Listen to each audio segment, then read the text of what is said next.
So, God killed accidentally and reincarnated in another world. ये है आज का स्टोरी। तो अपना एमसी का नाम है मो चिजुकी टोया, जिसको कि गॉड इधर उधर लाइटिंग फेंक रहा था। एक्सीडेंटली इसको लगा और ये मर गया। और ये बात सुनो, ये एक्सीडेंट गॉड से हफ्तों से नहीं हुआ है। मतलब समझ रहे हो? तो ये एनिमे होलसम हैराम जॉनरा का है और इसका एक नेक्स्ट सीजन भी आ रहा है। इसी बात के साथ मोचिजुकी टोया और गॉड को दिखाया जाता है। मतलब गॉड बता रहा है कैसे क्या हुआ है। और यहाँ ऑब्वियसली अपने एमसी को लगता है ये किसी तरह का ड्रीम है, क्योंकि 14 साल के स्कूल जाने वाले उम्र में इस तरह गॉड से बात करना वगैरह नेचुरल से बात है, सपने की तरह लगेगा। पर इसे का एनिमे की तो यही ब्यूटी है, एक ही स्टोरी लाइन होने के बावजूद ये माल चलता है। खैर, तो यहाँ पे गॉड टोया को बताता है, जबकि एक्सीडेंटली मेरे हाथों से तुम मर गए तो मांगो तुम क्या मांगते हो, और मैं तुम्हें री इनकारनेट भी करने वाला हूँ एक अलग दुनिया में जहाँ पे मैजिक वगैरह है। तो अपना एमसी स्मार्टफोन को उस दुनिया में लेके जाने की बात करता है गॉड से। मतलब यार आइडिया उतना भी बुरा नहीं है, गॉड भी किसी से कम थोड़ी है। तो उस दुनिया के मुताबिक टोया के स्मार्टफोन को एक पावरफुल मैजिक आर्टिफैक्ट बना देता है। तो यहाँ इस न्यू वर्ल्ड में टोया की आंख खुलता है और गॉड से कॉल आता है। तो यहाँ गॉड बताता है उसके स्मार्टफोन में इस दुनिया का मैप डाल दिया गया है। तो टोया की आंख जिस जगह खुलती है वहां से सबसे करीबी वाले शहर में जाने के लिए उसका रास्ता क्लियर है। रास्ते पे जाते हुए उसे एक मर्चेंट मिल जाता है जो कि टोया के कपड़ों में बेहद इंटरेस्टेड है। तो टोया उस मर्चेंट को अपने कपड़े को बेच के उस दुनिया का पैसा अपने हाथ में लेता है। उसके बाद रहने के लिए उसे एक जगह का पता भी मिल जाता है। उस जगह का नाम है सिल्वर मून इन। उस तरफ जा ही रहा था कि गलियों में कुछ थग्स दो लड़कियों से सामान लेके उसका सही दाम नहीं दे रहा था। तो टोया बीच बचाव करने आ जाता है। यहाँ पे हमें पता चलता है टोया को गॉड ने मैजिक यूज करने के लिए नेचुरल टैलेंट दिया है, उसके साथ अच्छा स्टेमिना, मेमोरी, रिफ्लेक्सेस, मतलब सब कुछ दे दिया है, जिसकी वजह से उस दुनिया में भी टोया का मर के गॉड के पास वापस जाना प्रीटी हार्ड हो जाएगा। तो उन गुंडों से निपटने के बाद इन दो लड़कियों को दिखाया जाता है जो कि ट्विंस है। राइट साइड में इस बड़ी वाली का नाम एलिस सुल्वेस्का है और लेफ्ट साइड में छोटी वाली का नाम लिन सुल्वेस्का है। ये दोनों ट्विंस एक्चुअली एडवेंचरर है और ये दोनों सिल्वर मून इन पे ही रहता है जहाँ टोया रूम रेंट करने के लिए जा रहा था। तो एक महीने के लिए रूम रेंट करने के बाद उन दो ट्विंस के साथ एडवेंचरर गिल्ड में जॉब फाइंड करने की बात करके अगले दिन सुबह को गिल्ड पे जाता है। तो यहाँ पे हमें पता चलता है इस दुनिया का लैंग्वेज अलग है, जिसकी वजह से टोया इस लैंग्वेज को नहीं पढ़ पाता और कौन सा जॉब लेना चाहिए ये भी उसे पता नहीं चलता। तो एलिस और लिन हॉर्न वुल्फ को मारने का जॉब पिक करता है। अब यहाँ पे इस दुनिया में आने के बाद पहली बार टोया मैजिक इस्तेमाल होते हुए देखता है, जबकि गॉड ने टोया को नेचुरल स्किल दिया है मैजिक यूज करने का। तो टोया जॉब फिनिश करने के बाद एलिस और लिन को मैजिक किस तरह यूज करना है सिखाने बोलता है और इस दुनिया का लैंग्वेज कैसे पढ़ना है और लिखना है ये भी सिखाने बोलता है। तो इस दुनिया में एवरी लिविंग थिंग के पास मैजिकल एनर्जी है, पर एप्टीट्यूड डिसाइड करता है कौन किस तरह का मैजिक यूज कर पाएगा। तो किसके पास कौन सा एप्टीट्यूड है ये चेक करने के लिए मैजिक स्पेल स्टोन है, जिसके मदद से कोई भी मैजिक स्टोर कर सकता है, रिलीज कर सकता है, एम्पलीफाई कर सकता है। और इसी स्पेल स्टोन की मदद से आप भी पता लगा सकते हो कि आपके पास कौन कौन सा एप्टीट्यूड है। बेसिकली यहाँ पे 7 तरह के एप्टीट्यूड के बारे में बताया गया है। पहले तो ये 4 natural aptitude earth, wind, water and fire, और 2 है जो लाइट एंड डार्कनेस है, और 7वां एप्टीट्यूड है स्पेशल मैजिक, जो कि सिर्फ उसी बंदे के लिए है, उस स्पेल को कोई और इस्तेमाल नहीं कर सकता। और ये स्पेल कुछ भी हो सकता है, टेलीपोर्ट करने से लेके खुद के बॉडी को स्ट्रॉन्गर करना या फास्टर करना, किसी भी एनिमल वगैरह से दोस्ती वगैरह करना, मतलब आप जो सोच सकते हो। और ऑब्वियसली गॉड की वजह से टोया के पास हर एक एप्टीट्यूड है। मतलब इस दुनिया में स्पेशल मैजिक जिस जिस बंदे के पास है उन सभी तरह के मैजिक को टोया यूज कर सकता है। तो अगले सीन में इन तीनों के पार्टी ने एक लेटर रॉयल कैपिटल में डिलीवर करने का जॉब पिक करता है। रास्ते में रात को रुकने के लिए रॉयल कैपिटल के करीब ही एक छोटे से शहर में रुकता है। वहीं पे कोकोनोआ या को टोया बचाता है कुछ गुंडों से। वैसे कोकोनोआ इतना स्ट्रांग तो है कि वह अकेले ही उन गुंडों को संभाल सकता था, पर कोकोनोआ कुछ दिनों से ना खाने की वजह से कमजोर पड़ चुका था। तो टोया के हेल्प को रिपे करने के लिए कोकोनोआ उन तीनों के पार्टी में जुड़ जाता है। जबकि कोकोनोआ वंडरिंग वॉरियर है, तो अपने ताकत को टेस्ट करने के लिए वो भी रॉयल कैपिटल में ही जा रहा था। इसके बाद अगले दिन के सुबह का सीन दिखाया जाता है। वो लोग रॉयल कैपिटल में जाने के लिए निकल चुके थे और रास्ते में टोया कुछ नो मैजिक ट्राई करता है, मतलब वो ही स्पेशल मैजिक। इसके लिए पूरा का पूरा एक बुक है। इतिहास में जिस भी बंदे के पास नो मैजिक था, चाहे वो कैसे भी क्यों ना हो, उसका नाम इस बुक में लिखा गया है। इसी में एक स्पेशल मैजिक था जिसका नाम है लॉन्ग सेंस। यह स्पेल एक्चुअली आपके 5 सेंसेस को बढ़ा देता है। तो टोया जब इस स्पेल को यूज करता है तब उसे ब्लड की स्मेल आता है। तो आगे रास्ते पे जंगल जहाँ थोड़ा घना है, वहाँ पे एक ब्लैक विज़र्ड कुछ पावरफुल लिजर्ड मैन समन करके उस राज्य के डूक का छोटा भाई के डॉटर को मारने के लिए, यानी कि प्रिंसेस को मारने के लिए किसी ने हायर किया था। और वो ब्लैक मेज अपने प्लान में सक्सेसफुल भी हो जाता, पर टोया आके जिसका भी प्लान था प्रिंसेस को मारने का, उसको चौपट कर दिया। उसके ऊपर से प्रिंसेस का बटलर जिसको तीर लगा था, उसको भी अपने नो मैजिक की मदद से टोया बचा लेता है। तो इस प्रिंसेस का नाम लेडी सुसी एलिना ऑर्डरलिन है, जिसको हम लोग तो सुसी बुलाएंगे। तो प्रिंसेस के बटलर रास्ते में डेंजर को भापते हुए टोया को प्रिंसेस को सुरक्षित घर ले जाने की रिक्वेस्ट करता है और टोया इस जॉब को एक्सेप्ट कर लेता है। तो पैलेस पे जाने पे हमें पता चलता है प्रिंसेस की इस जर्नी के पीछे वजह उसकी ग्रैंडपा का एक नो मैजिक सीखना था। यह स्पेशल मैजिक किसी को भी किसी भी तरह की बीमारी से अपने बॉडी के नेचुरल स्टेट में पहुंचा देता था। मतलब उस बीमारी से शरीर को जिस तरह के डैमेज पहुंचा था या कोई अलग एक्स्ट्रा डैमेज पहुंचा था किसी वजह से, उस सब को ठीक करके बॉडी को अपने नेचुरल स्टेट में पहुंचा देता था। तो सू की मदर को एक बीमारी की वजह से अपनी आंखें गंवानी पड़ी, तो वो अगर इस मैजिक को सीख जाता तो उस बीमारी को साइड इफेक्ट को भी वो ठीक कर सकता था। पर यहाँ अपने एमसी को तो आप जानते ही हो, किसी भी तरह के नो मैजिक क्यों ना हो, बस उसका नाम पता होना चाहिए और टोया उस मैजिक को इस्तेमाल कर सकता था। तो टोया ने मैजिक का इस्तेमाल करके सू की मदर को ठीक कर दिया। इसकी वजह से रिवॉर्ड के तौर पर टोया को 40 प्लैटिनम कॉइन दिया और एक लाइसेंस दिया, जिसको दिखाने से किसी भी चेक पॉइंट में उसे कोई रोक नहीं सकता। तो कोकोनोआ टोया के पार्टी को ऑफिशियली ज्वाइन कर लिया। उस दिन के बाद से सिंस वो चारों रॉयल कैपिटल में थे, तो डिसाइड करते हैं कुछ शॉपिंग कर लेते हैं।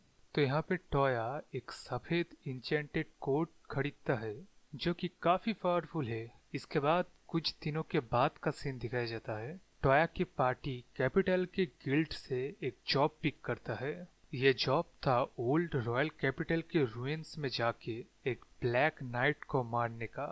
इस जॉब को फिनिश करने के बाद वो चारों वहीं पे थक के कैजुअली बात कर रहा था कि एक अगर ओल्ड रॉयल कैपिटल के रूइंस है तो यहाँ पे कोई ट्रेजर वगैरह होगा क्या। तब टोया अपने नो मैजिक से सर्च करता है और उसे कुछ मिलता है, पर कोई ट्रेजर नहीं था। उल्टा उन लोगों को एक डंजन मिलता है जिसके अंदर प्राचीन भाषा से कुछ लिखा गया है। फिर उस डंजन के आखिरी छोर पे एक मैजिकल वेपन मिलता है जो कि किसी भी तरह के मैजिक एब्सॉर्ब करके खुद ब खुद स्टार्ट होके तबाही मचाने लगता है, लाइक ऑटोमेटेड रोबोट। पर यह चीज स्पाइडर की तरह दिखता था और ग्लास लाइक मैजिकल मटेरियल से बना था। इसका एक रेड कोड था जहाँ पे सब मैजिक एब्सॉर्ब होता था, और इसको अगर आप बिना मैजिक की मदद से तबाह भी कर दो फिर भी ये रीजेनरेट कर सकता था। ये चीज जिंदा होने के बाद ही ये लोगों के ऊपर हमला कर देता है। पर यहाँ टोया अपने क्विक थिंकिंग की मदद से और नो मैजिक के हेल्प से इसके रेड मैजिकल कोड को ग्लास लाइक मटेरियल केज से बाहर निकल के तबाह कर देता है। इसके बाद ही उस वेपन को रोक पाता है। इसके बाद उस बात को ड्यूक जाके बताता है और टोया ने उस डंजन के अंदर प्राचीन भाषा में जो लिखा था उसका कुछ पिक्चर भी ले लिया था, वो भी दिखाता है, जिसको ड्राइंग मैजिक की मदद से पेपर पे उतारने के बाद ड्यूक को देने अगले दिन जाता है। पर ड्यूक जल्दी में कहीं पे जा रहा था। रास्ते में टोया को देख के उसे ले जाता है और बताता है उसके भाई यानी किंग को किसी ने जहर दे दिया है। और टोया के पास वो रिकवरी नो मैजिक होने की वजह से टोया को लेके डायरेक्ट किंग के मैंसन में पहुंच जाता है ड्यूक। और टोया जल्दी से रिकवरी मैजिक इस्तेमाल करके किंग को बचा लेता है। यह जहर काउंट वॉल्सन ने दिया था किंग के ग्लास में, लेकिन ऐसा दिखाने की कोशिश कर रहा था कि बीस्टमैन राज्य से आया वॉइन से इस जहर को दिया गया है। पर टोया सर्च मैजिक से इस चीज को पता लगा लेता है। उसके बाद काउंट वॉल्सन की धोखेबाजी का पर्दा सबके सामने फांस कर देता है टोया। तो ये पॉलिटिकल झमेला तो मिट गया।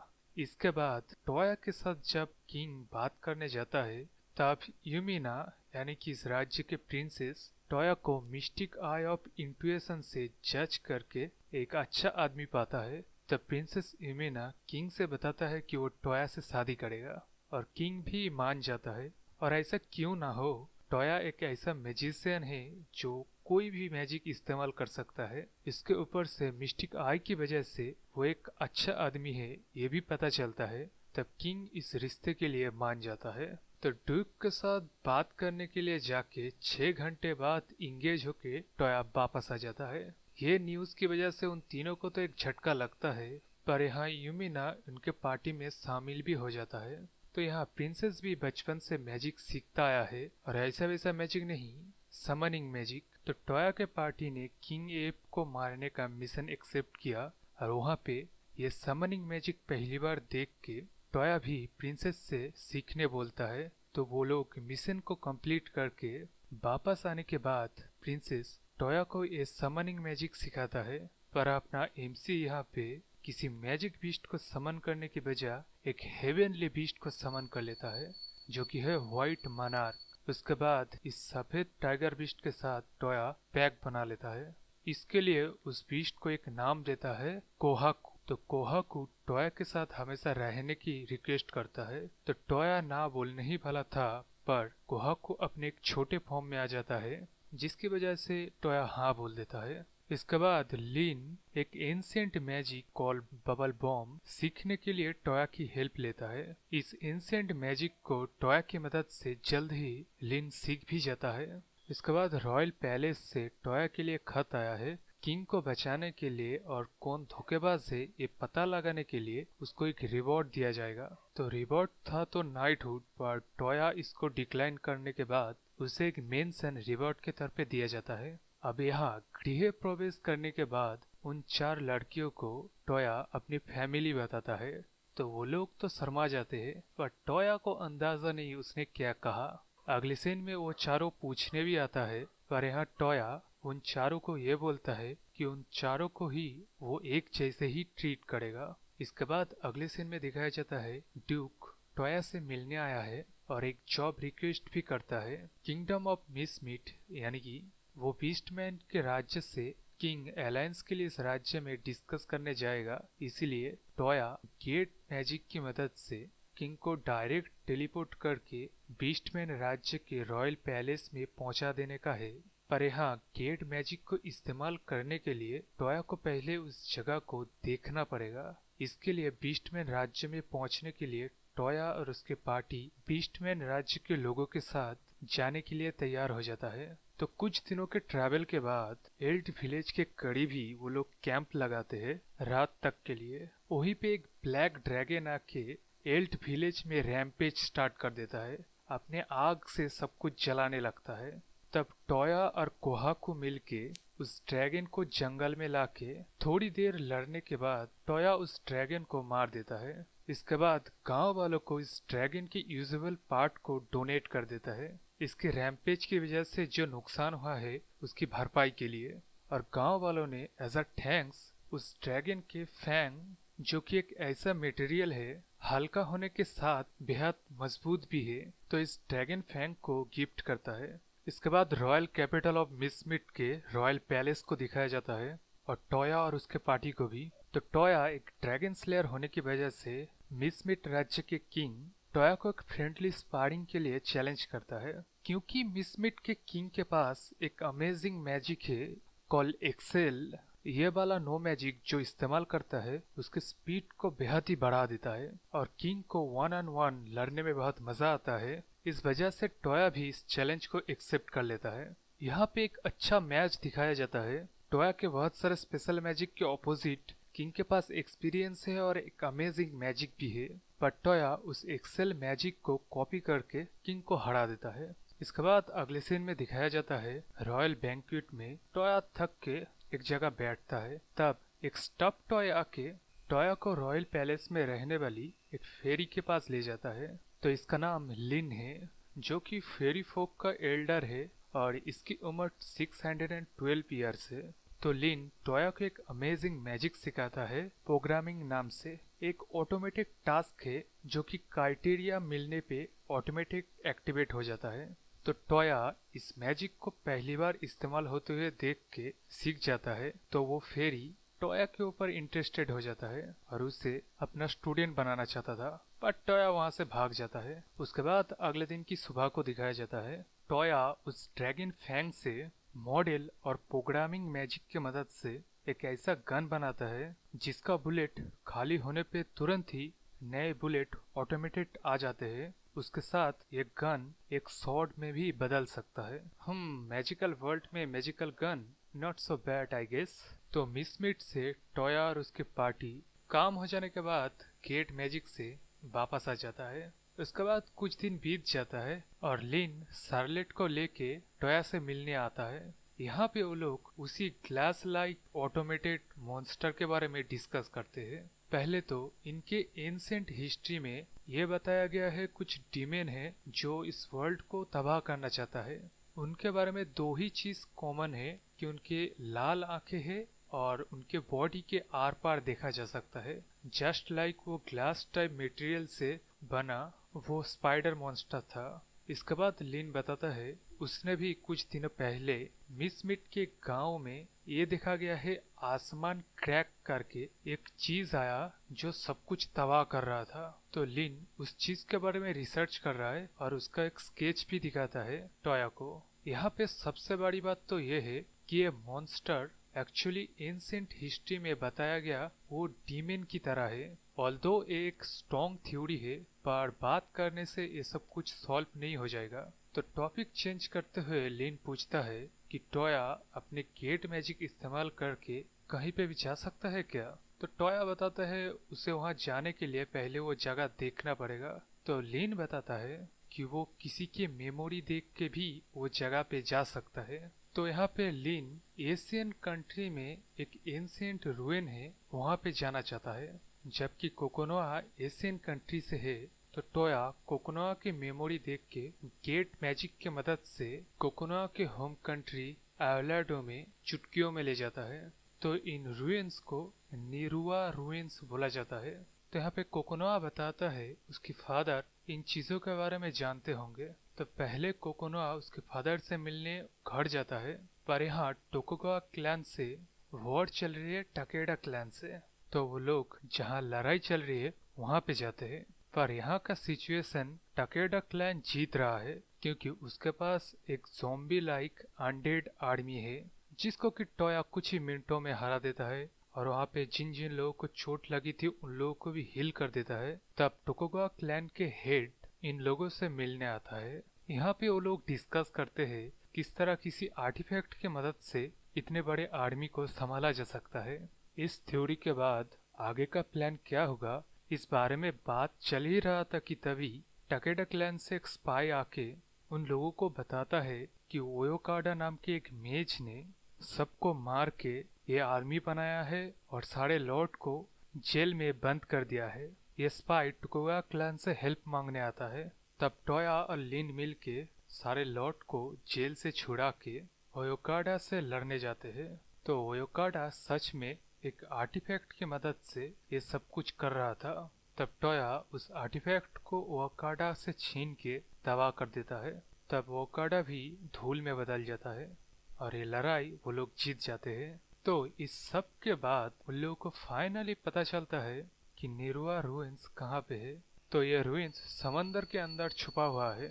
इसके बाद मेमोरी देख के गेड मैजिक की मदद से वो रुइंस कहाँ है उसके करीबी बीच पे पहुंच जाता है टोया की पार्टी। इसके बाद टोया कुछ लोगों को इनवाइट करते हैं और थोड़ी देर समंदर में खेलने के बाद टोया सांस रोक के रुइंस में पहुंचने की कोशिश करता है, पर ऐसा कर नहीं पाता।